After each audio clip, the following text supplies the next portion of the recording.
എൻ്റെ സഹോദരങ്ങളെ, ദീനിനെ പരിഹസിക്കുക എന്നത് ഇന്നൊരു പ്രശ്നമില്ലാത്ത കാര്യമായിരിക്കുന്നു.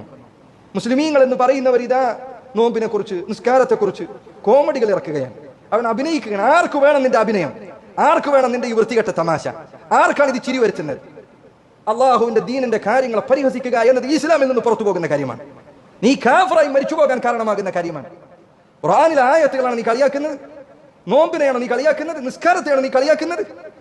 അവൻ അഭിനയിക്കുകയാണ്. ആർക്ക് വേണം അവന്റെ അഭിനയം? ആർക്ക് വേണം അവന്റെ ഈ പ്രശസ്തി? ഇത് പരലോകത്ത് ചെന്നെത്തിയാൽ നിനക്ക് എന്തായി തീരുമെന്നാണ് നീ പ്രതീക്ഷിക്കുന്നത്? നീ എന്താണ് അള്ളാഹുവിനെ കുറിച്ച് വിചാരിക്കുന്നത്? നിന്റെ തമാശക്കുള്ളതാണോ ഖുർആൻ? നിന്റെ കോമഡി പറയാനുള്ളതാണോ ഹദീസുകൾ? നിനക്ക് ആളുകളെ കളിയാക്കാനും ചിരിപ്പിക്കാനും ഉള്ളതാണോ ദീൻ എന്ന് പറഞ്ഞാൽ? ആളുകളിൽ ചിലരിതാ ദീനിനെ കൊണ്ട് കളിയാക്കുകയാണ്, ഖുർആനിനെ കൊണ്ട്, ഹദീസിനെ കൊണ്ട്. അവന്റെ തമാശ അതാണ്. അത് കണ്ട് ചിരിക്കുകയും അത് പ്രചരിപ്പിക്കുകയും ചെയ്യുന്ന ആളുകൾ ഈ കുറ്റത്തിൽ പങ്കാളികളാണ്. ദീന് പരിഹസിക്കാനുള്ളതല്ല. ഇത് അല്ലാഹു സുബ്ഹാനഹു വ തആല 7 ആകാശങ്ങൾക്ക് മുകളിൽ നിന്ന് നമുക്ക് അവതരിപ്പിച്ചു തന്നിരിക്കുന്നത് കളിയാക്കാനല്ല, ജീവിതത്തിൽ പാലിക്കാനാണ്.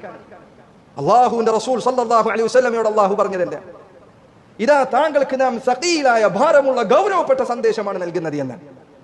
ഇത് കളിയാക്കാനുള്ളതല്ല, ഇത് പരിഹസിക്കാനുള്ളതല്ല, തമാശ പറയാനുള്ളതല്ല. ചില ആളുകൾ ചിലപ്പോൾ ഖുർആനിലെ ഏതെങ്കിലും ആയത്തുകൾ, അതിന് മലയാളത്തിലെ ഏതെങ്കിലും ഒരു വാക്കുമായി ബന്ധമുണ്ട് എങ്കിൽ അത് വെച്ച് പരിഹസിക്കും, അത് വെച്ച് തമാശ പറയും. ഖുർആനിലെ ആയത്ത് തമാശ പറയാനുള്ളതല്ല.